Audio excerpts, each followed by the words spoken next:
I love a good protest. When I was a justice of the peace, I had people put their arms in these big, those 55-gallon drums, chain themselves up across the 95, and they stopped nuclear waste from coming in to Yucca Mountain. So they got cited, they got arrested, they got released because it was just a misdemeanor. They came back and they had their day in court with me. Well, here's the funny thing. Every day they left, because we did this for like 3 or 4 afternoons, they stunk. These people need to take a shower. We brought in the deodorant for them, but that's another story. So what I ended up doing was finding them not guilty. I found them guilty because they technically obstructed the road.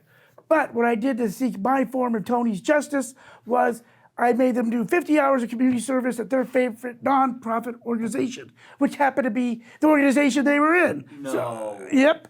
And they started cheering. They loved me. It was a great day. And the prosecutor, who actually I went to high school with, I love this guy. He's a great guy. He just looked at me, started shaking his head. He's like, "What's wrong with you?"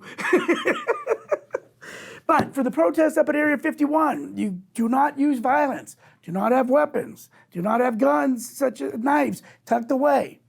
Do not have narcotics, because that's going to lead you to a bigger crime. Be a peaceful protester. Go with our man Gandhi, you know. Be Gandhi, man. Peace and love, baby. That's what it's all about. And find an alien. That's our goal. But you're going to get cited. They'll probably take you in a bus.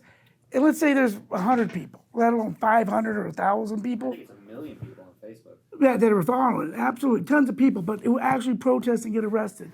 There is no way, practically speaking, because I tell people, I'm the master of the obvious. I'm no genius, but I am the master of the obvious. There's no way 500 people are going to get processed through the county jail. You're going to shut down the system. So what's going to happen is you're going to get cited. You're going to be released. Make sure you come back to your return court date, because otherwise you get a bench warrant. And that's it. That's what's going to happen up there. And bring your own food, I think, because there's not too many places to eat.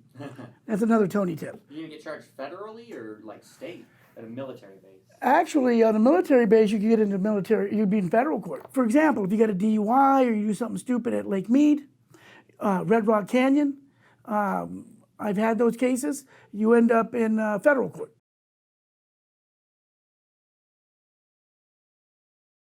Getting arrested at a federal park. Most people don't think about it when they're at Red Rock or Mount Charleston, Lake Mead. That is federal land. So if you get arrested for something small, like a DUI, illegal fireworks, because I've had both those types of cases, you're in federal court. So once you're there, they can rack you up real big with the fines. Generally, they're also practical and realistic.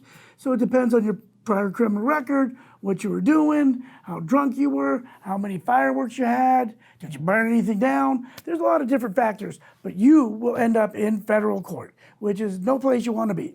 It's not fun over there. You can't even tell jokes. Vegas lawyers, we go there, but we put on the serious look when we're ready to go. Anyway, that's Tony's tip of the day. TheVegasLawyers.com. Lawyer up.